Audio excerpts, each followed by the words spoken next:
እንኳዕ ደሓን መጻኹም ናይ ብሰማይ ድረትና ናይ ሎማዓንቲ ንሪኦ ናይ ትራፊክ ሕግታት ኣብ ናይ ቲዮሪ ቁፅሪ 2 ኢና በፂሕና ዘለና ብጣዕሚ ውሑዳት እየን 7 ቢለን ኾና ብጣዕሚ ኣገደስቲ ማለት እዩ እዚአን እንተዘይፈሊጥካ ፈተና ክትሓልፍ ዳርጋ ዘይሕሰብ እዩ ማለት እዩ ናቱ እዚአን ኣብ ናይ ሓደጋ ምልክት ኣይኮናን ዘለዋ እዚአን ዘይትፈልጠን እንተኾንካ ግን ሓደጋ ክትገብር ዘሎ ዕድል ብጣዕሚ ላዕሊ እዩ ማለት እዩ ስለዚ ቅፅል ኢና ምዝዋር መኪና ኣብ ቲዮሪ 2 ብዛዕባ ደው ምባል ብዛዕባ ቀዳምነት ምሃብ ቀዳምነት ክህልወካ ከሎ ዘለዉ ምልክታት ክንጥቀም ኢና ማለት እዩ ኣብ ናይ ኖሽክ ቪከፕሊክቲ ዝበሃል እቲ ቲዮሪ ኣብቲ ቹዝ ክመፅእ ከሎ ኣብቲ ናይ ፈተና ቃል በቃሉ ስለ ዝመፅእ እንግሊሽ ትፍተን እንተኾንካ እታ ናይ እንግሊሽ መፅሓፍ ልክዕ ብልክዕ ቃሉ ክትሽምድዶ ዝበለፀ እዩ ኣብ ናይ ኖሽክ እንተኮይንካ እቲ ናይ ኖሽክ ቃላት ቃል በቃሉ ትሕዞ ዝበለፀ እዩ ልክዕ እንተሪእኻዮ መታን ብቐሊሉ ንክትመርፅ ማለት እዩ እዚኣ ቀዳመይቲ ጊቭ ዌይ ሳይን እያ እታ ስሉስ ኩርናዕ ታሕተወይቲ ትሪያንግል ዓባይ ማለት እዩ ጎና ዘላ ንምንፅፃር እዩ ገይረዮ ዘለኹ ክገልፃ እየ እዚኣ ጊቭ ዌይ ሳይን ቀዳምነት ክትህብ ከለኻ ማለት እዩ ናብ ሓደ ፅርግያ ክትኣቱ ከለኻ እንተደኣ እናዘወርካ ከለኻ ቅድሚኻ እንተደኣ ጊቭ ዌይ ሳይን መፂካ ኣብቲ መስቀላዊ መንገዲ እስኻ ጠጠው ክትብል ኣለካ ቀዳምነት ነቶም ካልኦት ተሽከርከርቲ ብየማንን ፀጋምን ዝመፃ ክትህብ ኣለካ ማለት እዩ ስለዚ እንታይ ማለት እዩ እዛ ናይ የማን ሕጊ ንብላ ኖርዌይ ወይ ሆይረ ረገል እሳ ክትጥቀም ኣይትኽእልን ኢኻ ማለት እዩ ንዓኻ ጊቭ ዌይ ሳይን እንተለካ ዝበዝሕ ግዜ ነቲ ኣንፃርካ ዘሎ ትራፊክ ከዓ ንዓኻ ጠጠው ተቢልካስ ነቲ ሓደ ከሕልፎ ኣለዎ ምሽ ክልቲኻ ጠጠው ክትብል የብልካን ስለዚ እስኻ እዚኣ እንተላትካ እቲ ኣንፃርካ ዘሎ ትራፊክ ብየማን ወይ ብፀጋም ዝመፅእ ተሽከርካሪ ድበልናዮ እዚኣ ክትህልዎ ትኽእል ማለት እዩ ከይትህልዎ ትኽእል እያ ዝበዝሕ ግዜ ግን እዚኣ ኣለዎ ኣብ ፈተና ሕጂ ብቲ ቲዮሪ ከምዚ መፅእ እዩ እዚኣ እንተላሲ እዚኣ በቲ ሓደ ወገን እንታይ ኣሎ ብለካ እታ መልሲ እዚኣ ትኾን ማለት እዩ ወይ እዚኣ እንተላ በቲ ሓደ ወገን እንታይ ኣሎ ዝበዝሕ ግዜ እዚኣ ኣላ ማለት እዩ ስለዚ ቀዳምነት ምሃብ ናትካ ግዴታ እዩ ማለት እዩ ጠጠው ትብል ቀዳምነት ትህብ እንተደኣ ፅቡቕ ክትርኢ ክኢልካ ናብቲ የማን ፀጋም ዘሎ ኣንጎሎታት እሞ መኻይን እንተዘይሃልየን ግን ጠጠው ከየበልካ ክትከይድ ትኽእል ኢኻ እዚኣ ብጣዕሚ ኣገዳሲት እያ ግድን ኣይኮነን ጠጠው ክትብል ምክንያቱ ኣብ ስቶፕ ክንርኢና ኣብ ስቶፕ ጠጠው ክትብል ኣለካ ደው ክትብል ኣለካ ናይ ግድን እዩ መኪና ተሃሉ ኣይተሃሉ ደው ክትብል ኣለካ ኣብ ስቶፕ ኣብ ጊቭ ዌይ ሳይን ግን ደው ክትብል ግዴታ የብልካ ቀስ ኢልካ መፂኻ ንኣብነት 5 ኪሎ ሜትር ኣብ ሰዓት ትኸይድ ኣለካ ወይ 10 ከምቲ ፅርግያ ዝረኣየካ ዘሎ እንተደኣ ፅቡቕ ተራእየካ ኣብኡ ከለካ ጠጠው ከይበልካ ማርሽ ወሲድካ ዲኻ ነዳዲ ወሲድካ ክትቅፅል ትኽእል ኢኻ እዚኣ ጊቭ ዌይ ሳይን ማለት እዩ ኣብ መሬት እውን ምልክት ኣለዎ ምናልባት ኣብቲ ናይ መሬት ወይ ኣብቲ ናቱ ኣርእስቲ ክንሪኦ ኢና እዚ ግን ኣብቲ እንታይ ዓይነት መሰላት ኣለካ ኣብ ፅርግያ ስለ ዝኾነ እዚኣ ንዓኻ ዳርጋ መሰል የብልካ ንስኻ ጠጠው ኢኻ ክትብል ዘለካ እቶም ሓደ ከዓ ይሓልፉኻ ማለት እዩ ስለዚ ኣብ ካልአይቲ ስቶፕ እያ ደው በል ማለት እያ እዚኣ ግድን ኢኻ ደው ትብል እዚኣ ብጣዕሚ ኣገዳሲት እያ ኣብ ፈተና ምስቲኣ ሓንቲ ሓዋዊሶም ኣምፅዋ እዮም ስለዚ ብዚኣ ደው ኢልካ መኪና እንተዘይሃለዋ ቀስ ኢልካ ክትከይድ ትኽእል ኢኻ ብግዜ ምዝዋር ምስ መምህርካ ወይ ኣብ ፈተና ኣይትኽእልን ኢኻ ማለት እዩ ስለዚ የማን ፀጋም ከማን ምርኣያ የድልየካን እዚኣ እንተላ ቅድሚኻ ትኽ ኢልካ መፂኻ ጠጠው ትብል ቀዳመይቲ ማለት እያ እዚኣ ካልኣይ የማን ፀጋም ሪኢኻ ትኸይድ ማለት እዩ ኣብዚኣ ግን እንተዳ ናህራኻ ተቆፃፂርካ ኣለካ ከባቢኻ ተቆፃፂርካ ኣለካ ቀስ እናበልካ ትመፅእ የማን ፀጋም እንዳረኣኻ ወላ ሓንቲ ተዘይኣለዋ ስኢልካ ትኸይድ ማለት እዩ ኣብ ሩል ሾሪንግ ወይ ኣብ ራውንድ ኣባውት ደሴተ ከዓ ኣላ እዚኣ ማለት እዩ እዛ ቀዳምነት ኣብ ጊቭ ዌይ ሳይን ማለት እዩ እዚኣ ግና ኣብ ሓደ ሓደገኛ ቦታታት ስለ ዝኾነት እያ ጠጠው በል ትብለካ ዘላ ስለዚ ግድን ጠጠው ክትብል ኣለካ ደው ክትብል ከለኻ ቃቢኻ ደው ክትብል ኣብቲ ምልክታት ክንሪኦ ኢና ኣብ መሬት ፃዕዳ ሙሉእ ሕንፃፅ ስለ ዘላ ኣብታ ፃዕዳ ሙሉእ ሕንፃፅ ንዓኣ ከይሓለፍካ ቀዲምካ ከም ትረኣየካ ጌርካ ደው ተኢልካ ዝበለፀ ደው ክትብል ኣለካ ማለት እዩ እታ ፃዕዳ ሕንፃፅ ተዘይሃልያኻ ቁሩብ ቀሪብካ ነተን ዝመፃ መኻይን ከም ዘይተዓግት ወይ ሓደጋ ከም ዘይትኸውን ኮንካ ወይ ከም ዘይተፍርሕ ዘይተስግእ እስኻ ቀስ ኢልካ ተቐርብ ማለት እዩ ብዝተኻእለ መጠን ክትቀርብ ኣለካ ንኣብነት መንገዲ ባቡር ኮይኑ እንተደኣ ደው በል ኢልካ نابت من قد بابور بوزح كتأطيه بالكان مالتي بابور كم زي تهرمكا كم زي تركبلكا ناتا دفيت ويت صرباتات كم زي حدركا زخون كفالات ناتا مالتي لازم تتقربوا سخات وسنا مست كبابر إيخا مالتي زبز حق زي ملكات اللوخا أبتا ملكت أبزي أدوبل تبلا لا أدو تبل ويكات زي هاليو أب مريت أبتي أسفلت حنصاص هولو أبتا قطران أبتا صعدا قطران قدميا تطو تبل مالتي أبتا حنصاص زيا قسانتي لي الله زي بعلي دهب كويا ناي تغنيا ترغم ايكونتن بطعمي اگداسيت ملكت يا زيا جاك بطعم قداسيس قبرا وي قسانت زبل كوانتا زي انت لا غودناناتكا بيمانكا بتحتي ناي سبيد ليميت قلم سويل كات كيت تخدع زنا يمان حقي وي هوري رجل نعخا اي ملكتكاني مالتي نتوم انصاركا وي ستوب كبلومي وي كازا جيف وي ساين كبومي نسخاغن سويل كان قدمي طراي استوعلكا مخاديو زبز حقي زيات هولو كم بطعم اگداس دهونه صرغي حالي بطعم بزحات مخاينا بزلوو هايوي قلدي كونه بزحات مخاينا بزلوو موها بزح ترافيك حاليو نتي يمان صقامكا تطو ابيلو نعها كحلفكا بزدليلو غزي زيات هولوكا مالتي سلازي قلطيفكا انغولم ساعتها زي الله يلان كتريلكا زي انت لا قسينكي هنقنمي تزور زي انت وديا خا قساناتكا وديا مالتي مناتو نيمان كل غزي قريحنا بالكا بيمان مكينا انت مجا تطوك تبلالكا مالتي سلازي زي قدامنت ياتبقى فور شش فايت نبلا مالتي ويكا برايوريتي ساين برايوريتي تقدامنت نعها يزلو بزي ናይ ቀዳምነት ምልክት እዩ ቀዳምነት ናትካ እዩ ስለዚ አንጎለጡ ይምስልካ ትገብሮም ዘለካ ግዜ ምዝዋር እንታይ እዩ ሓደ እቲ ናህሪ ናይቲ ጎደና ምፍላጥ 40 ድዩ ዝፍቀደካ ሱሳ ወይ ከዓ ኣብቲ ጎደና ክንደይ ኣሎ ኣብ ትሕቲኡ ወይ ዚኣኻ ኣላን የላን እዚኣ እንተዘይሃልያ ሆይረ ረገል ትከታተል ናይ የማን ሕጊ ትከታተል ማለት እዩ እዚኣ እንተዘይሃልያ ግን እቲ ናይ ሆይረ ረገል ትከታተል እዚኣ እንተላ ግን ቀሲንካ ኢኻ ትኸይድ أفتنا بتيوري خميك تمت تخلى زيان لك عم تزبلنا عن توي زيان تلاس نتهم حدا انتهي هيبوا مالو ملكت أنصار كازمت ويكابتي يمان صقام كازمت انتهي هيبوا له زي تريانجل زيا جيفوي ويكا ستوبي له مالو مناتو نعها أصينه حلفك خلو نتهم كالو تاجير ومالو عجيت ومالو كم يجيروا عكتهم ستوبي له ويكا جيفوي سايني له تزك بقدر تاجي أخي تمت تخلى أفتنا زيان تايا فورشش فايد ديكونا ويزيا برايورتي سايني ديكونا زي أنت لا بتحرق وجن أنت يالله لك بس بتحرق أنت يالله كم يكاد فلتها نتو نعها أنت حليف كان نتم كارلوت دو كبلومي نعها دو تبيل كان نتم كارلوت كحلفومي يكام حساب تريا أبتها فتنا تمل سكات خير بقول له زي مودة أثناء تامن قديا زي مودة أثناء كسانة كمالتي زي كسانة اللي زي ها مودة أثناء كسانة زي أتوديا هو يرجل تجمر مالتي زي هو يرجل بقولنا أثناء على درجة أنت مالتيا أب نرويج أب اسكندنافياون أب سويدن ريال مالتي أب كلا عدتها كم مستعدهم أتحيزكم تشيك تقبروا لكم أب نرويج أنت رأي زور لكم أنا مو أب مسكلاو من قد أنت رأبت إيه بيمانة نتمت ماكينة طويلة كحلف علني زيادة هوير رجل نايمان حق يعتبر نايمان حق تاع مالتي تا هوير رجل يمان زمت قدامنت اللوه نسخة قدامنت يبل كان بيمان تزي عليها تزك الزور كلها مسكلاو من قد بصحكا بيمان كازلو كل غزي قدامنت كتبو مالكا حجزيا هوير رجل امنتا يتسرح ام مسكلاو من قدي اب جانكشن يتسرح كمي مالتيو اب دسيت هيتسرحنا ناتو مسكلاو من قدي كونن دسيتيو كبيو ابوخا انصاريا تا حقي زين كان بتعامل ندانا غران مالتي سازي تي حساب انتاي مالتي سلمتاي نازي تزي فيدنا هنترف نخل مناتو نات كازي كون خلو منقد انت انات كمنقد مسيل كاتيخا تحدق اسينو سلا دزور زلو كار مكاخلي مالتي اب حدق اتيخا لها مالتي نات كا خلو منقد ها بزي مفلاط زي انت داهي بكاس نات كمنقد يو اكا منقد خلو انت لا تطويلكا نتوم كال حالن دحري حازلو ترافيك تزحلو لها تربشو لها تعمز بزح ترافيك يزلو بزح غيزي دحر نتوم بتزلو ግን ዘለውን አንጻርካ ጌጋ ሓበሬታት ትቦም ማለት ማለት ስለዚሶም ክወጹ ምጥርጣራት ካኣቱ ሆልዮም ክልቲኻ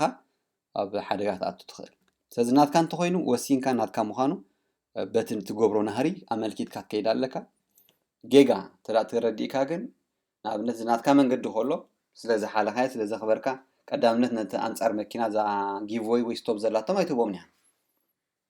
ስለዚ ኣብ ፈተና ብፍላይ ልክዕ ኣብ መዓልታዊ ህይወት ገብሮ ትኽእል ትኸውን ኣብ ፈተና ግን ናትካ እቲ መንገዲ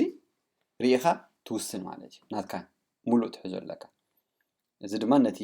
ዝፍትነካ ንጹር መልእኽቲ ትህቦላ ተረዲእካ ከም ዘሎ ማለት እዩ እዚኣ አንጻር ናታ ነታ መወዳእታ ኣቕሳኒ ዝብልናያ ማለት እዩ ኢንድ ኦፍ ፕራዮሪቲ ሮድ እዚኣ ዳርጋ ከምዚኣ እያ ዳርጋ ቅሳነት እያ ግን ንእሽተይ ቅሳነት እያ ንእሽተይ ቅሳነት ኢልናያ ዘለና ኣብ ሓንቲ አንጎል እያ ትሰርሕ ቅድሚኻ ድሕሪኻ ትመፀካ አንጎሎ ትመፅእ ኣለኻ እዚኣ እንተሪኢኻ ድሕሪ 50 ወይ 100 ሜትሮ ዘላ አንጎሎ ሓደገኛ አንጎሎ እያ ቀዳምነት ግን ኣለካ ነቶም ካልኦት ከዓ ቀዳምነት ክኸልክሎም እዩ ማለት ደው ከብሎም እዚ ንዓኻ እንተሂብካ ነቶም ካልኦት ኩሉ ግዜ እንታይ አንጻር እያ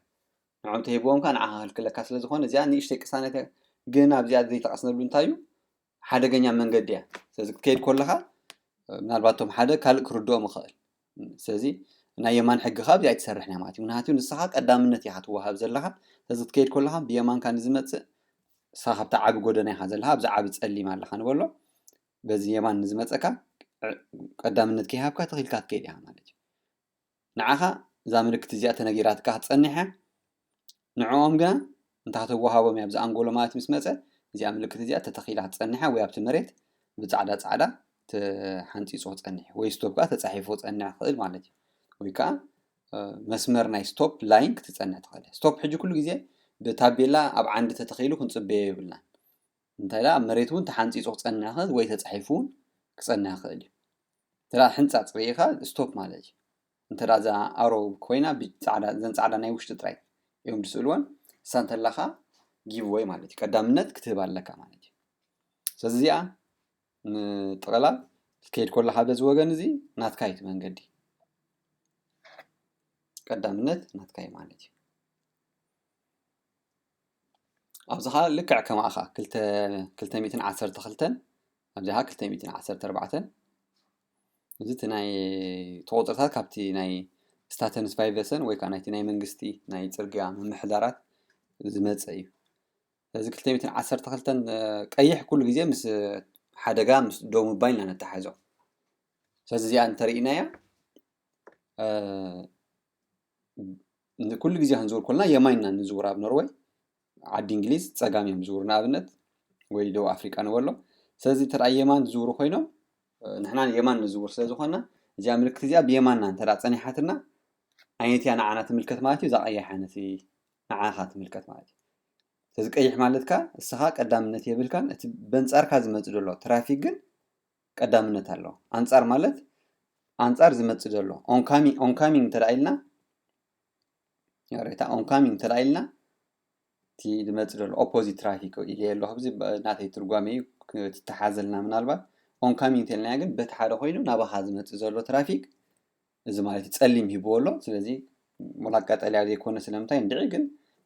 ፀሊም ሂብዎ ነፃ እዩ ዘሎ ቀይሕ ግን እንተሂብካ ንዓኻ ብየማንካ ግን እስኻ ቀዳምነት የብልካ ስለዚ አንፃርካ ክልተ ትራፊክ ና ፀባብቲ ኮይናሲ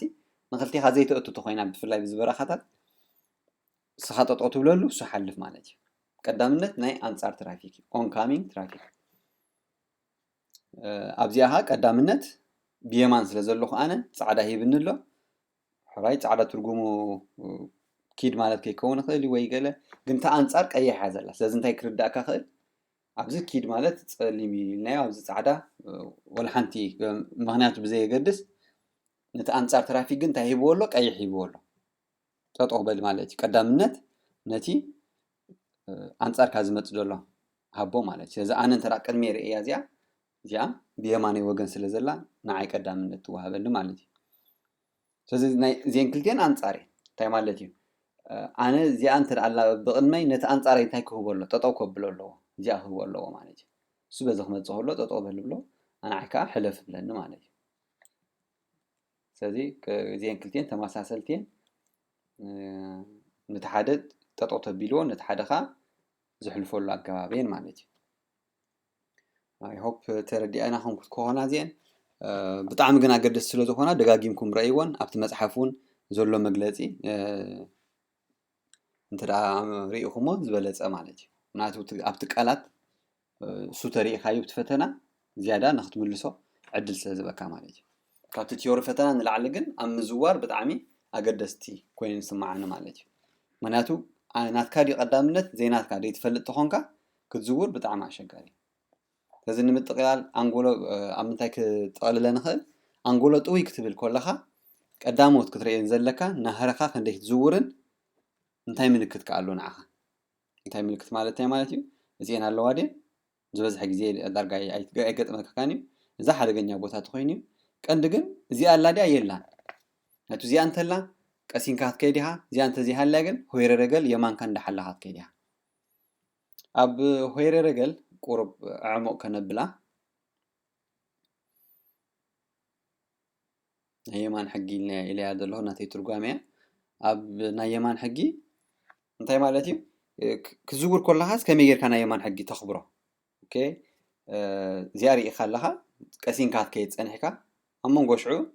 وي يلان صنح زيات مصكا سلاذ كابزنيو نا يمان حقنا غبركات كيدي حجي كزور كله انتي مالتي زي عملت حدا انغولو مص خمزلو اقدم كاتريوت كلالك اقدم كان طريق هاي عملت امني 5 كيلومتر بساعه تخيت لها 50 نارغص كات مصيها انغولو خمزلو تفليت كم مخا يمان كان تدالو كميركا يمان كان تقول لك اسيل كتقرب مو قاسي كتقرمات كم زناي سيمافورو ديكونه وي ناي جيفوي ديكونه بتزلك انا هارت مص كن بطعمي نابتي يماناي وغن انغولو تبصح كلها زياده تستوعلو امنت نبل 10 متر وي 6 متر تبصح كلها زياده تقلبلو غرخاخا كابت ندادي نيشتي فنو تبلو بزي حجي صبو ملكتي منات بيمان كان تمزيو غرخنا فرينو اصنيحكا قلطيفكا صقط مبال ترايو እቲ ናይ ምስግጋር ግዜ ሚሊ ሰከንድ ዋላ ትኹን ኣይተጥፍእን ኣለኻ ማለት እዩ እዚ ሕጂ ነቲ ዝፍትነካ እንታይ ምልክት እዩ ኦኬ ሆይረ ረገል ተረዲእዎ ኣሎ ናይ የማን ሕጊ ተረዲእዎ ኣሎ ተዳሊሎ መኪና ተትመፀና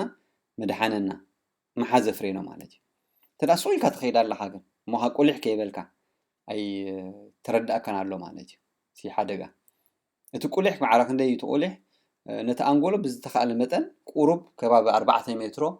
ወይ ገለ 2-3 ሜትሮ ንውሽጢ ኣቲሃ ከም ትሪኦ ማለት እዩ ናቱ ፀቢብ ተኾይኑ ኣንጎሎ ኣሸጋሪ መኪና ትመፅኣላን የላን ክትሪኦ ብዝተኸኣለ ግን ንኽትሪኦ ማለት ቅልቅል ክትብል ኮላ ጠጠው ናይ ምባል ዕድል ተለካ ተዳ ኣፋሪቕካዮ ኮለኻ መፅያ መኪና ውሳኔ ብጣዕሚ ገዳሲት እያ ማእኸል ጠጠው ክትብል ስለዘይብልካ ረጊፅካ በታ ስፒድካ ከይነሃርካ ከይተሸበርካ ክትሓልፍ ኣለካ ስለዚ እንታይ እዩ ኣገደስቲ ነገር ኣንጎሎ መፀካ ከም ዘሎ ኣረጋግፅ አንጎሎ መፀካ ከም ዘሎ ተረጋግጾ እንታይ እዩ ንኣብነት ማርሻቤዲ ክኸይድ ፀኒሑ ቁራፅ ይህልዎ ሓንሳብ እንዳሰብ ከኣቱ ኽእሊት ማርሻቤዲ ስለዚ አንጎሎ ይኮነን ግን ተደናጊርካውን ቀሲልካ ወላ ሓንቲ ፀገም የብሉ ውሕስነት ቀዳምነት ስለ ዝኾነ ዝበዝሐ ግዜ ግን ወይ ኣጋድሰ እግሩሉ ምልክት ትርኢ አንጎሎ ኣሎ ማለት እዩ ወይ ከዓ ዝበዝሐ ግዜ ማለት እዩ ወይ ከዓ ማርሻቤዲ ከም ዝበልናዮ ክኸይድ ፀኒሑ ኣብ መንጎ ጠጠው ይብል ማለት እዩ أبوخ أنغولو شو تصنيح وخا قصل نيشتي كمزي 4-5 متر ناي أنغولو سايز مشالو 7 متر خونا ككم كونتاتو نعو سجيروها قصل مالتي جتي خونا له ماتي سخان نعو إيها تسجر مالتي كالي أبتي متأماتي وتمتأماتكا مسكربكا قولي اكتب لك بتقولي نوح خونا يقولون بفلا جمارة تخونكا نوح تتأميتكا تامكينا زبط حاجة تتقويات سنحنا لذي إدكا أفكيس كحيسكا ما تستيرسو تخيل تولو تخيل يعد كيتا مكينة سخا نيشتي كولي عيلكا تزيل من قلمي تراي فوكاس جير كان قلمي تستوع عيلكا من قلمي تمخادي مالتي تمدب تصبوت تكاتلو لهم كابز زريو مالتي حطيت لكم اب كومنت تصحفوا لي تقولهم قالت يفهم لكم وي اب ايميل كا مالتي ايميل تسيلكم ها وي اكيبنا هنملسو نخيل وي كا حنت معلتي دا أقدس نوترينا وي فيديو وزينا قديحنا زيادة مقلت هنقوله نخل ناتو بزري خايو تزيقت إمكاب صرقة بتعمى شقاري كتقمتو بعد ستوب جيف ويك قليلي زي أون دا قا فرشش فايون زوز حسب بزوح كتمات هتالا زي أمنا الوقت كي ترخبا سيدخل وزينا رخيبنا بفيديو زيادة مقلت هنقوله نخل مالتي زخونة سألك عب كالة ميدياتات كنا منسلسل زي نخل مالت بيت كوبي رايت نسرة سلازي كومنت ويكا إيميل بمقبار تروحوا بنا تقولوا مالتي يقني نيلو معنتي مدبنا كبزيات وديا مالتي أبز متى زخل كل ملكتات حيزنا هنمتينا كهلئون كنقتلينا مالتي بروح معلتي